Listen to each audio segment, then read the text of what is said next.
Hola, bienvenidos en Casa Koibox. Hoy hablaremos de los packs. ¿Cómo crear un nuevo pack? Es muy sencillo, ya verás. Dale a la opción Ajustes, selecciona Packs y pinchas encima de Nuevo en la barra superior.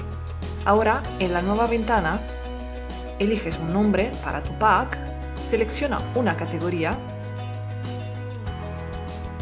y añades unos cuantos servicios y o productos. Por ejemplo, en este caso podemos elegir el corte de caballero y añadir el producto champú. Puedes elegir un precio para tu pack y no te olvides de guardar.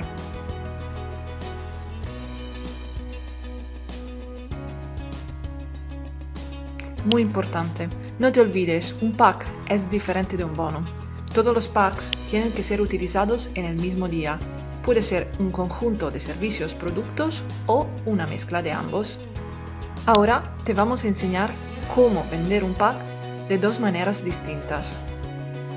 Puedes crear una nueva cita, rellenarla con los datos de tus clientes y añadir directamente un pack desde aquí.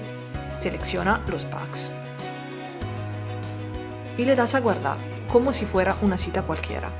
La segunda opción es más sencilla. Imagínate que llegue un cliente con una cita ya guardada en la agenda, pero que de improviso se dé cuenta que hay una nueva promoción que le permita ahorrar al comprar un pack más completo.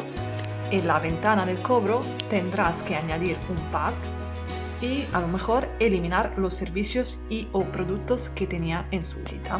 Bueno, esto ha sido todo para el vídeo de hoy. Koibox, gestión integral para centros de belleza. Hasta la próxima cita.